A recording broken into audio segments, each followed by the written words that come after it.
I'm recording this video because of the extreme and immediate emergency that American students are being faced with on a daily basis.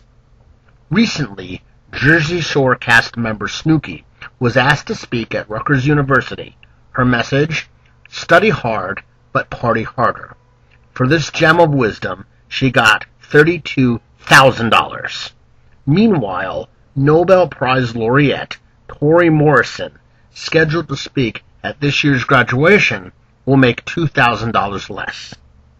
So, at a point in their life when people are supposed to be learning how to take on adult responsibility, they are exposed to a school-approved message that completely flies in the face of a responsible attitude towards school and towards life in general. This travesty speaks to the sorry state of the American educational system that is in place today, and is proof positive that the vast majority of students and educators are unable and unwilling to commit to a serious level of study that is endemic across all grade levels in the American school systems. Another good example of this downhill slide of American education is the New York City public school system that is being run into the ground by Mayor Michael Bloomberg. Mayor Bloomberg is a liar, a cheat, and a bully who bought his way into a third term by tossing around money and by threatening members of the city council. He then came up with a brilliant plan to appoint Kathy Black, a person with zero experience in the classroom, to run the largest and most complex school system in the country. Needless to say, her 3-month term was a total disaster. Meanwhile, Mr. Bloomberg, who is clearly not aware of even the most basic biology and nutritional facts, wants to force students and parents to, quote, eat healthy. Unfortunately, he is clueless as to how the human body processes salts and sugars, and how the stresses of the types of diet that he has proposed might in fact cause illness as opposed to preventing illness. Once again, the students will suffer. The sciences are another area in that American students are once again getting the short end of the stick.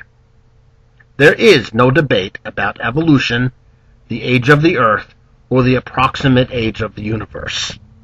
This debate exists only in the minds of some of the public who would like to force their religious beliefs down the throats of a captive audience. No science journal or conference in decades, perhaps longer, has as part of its agenda a debate over these issues.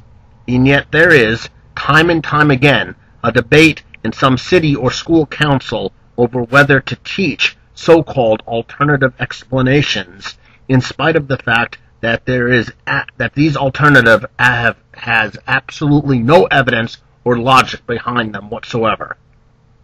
And for those of you who would insist on repeating ad nauseum that evolution and astronomical data are but, quote, theories, try go and looking up the scientific definitions of theory and hypothesis. They are far different concepts than what is commonly thought and used in everyday language. Most students have an equally bad understanding of basic history as well. So, once again, the students suffer. America has done a very good job of creating an entire generation of ignorant, uncaring, uneducated youth who will one day be the adults in charge. Darwin, Einstein, and Hawkins have fallen. Snooki, LeBron James, and Lady Gaga have taken their place. What could possibly go wrong?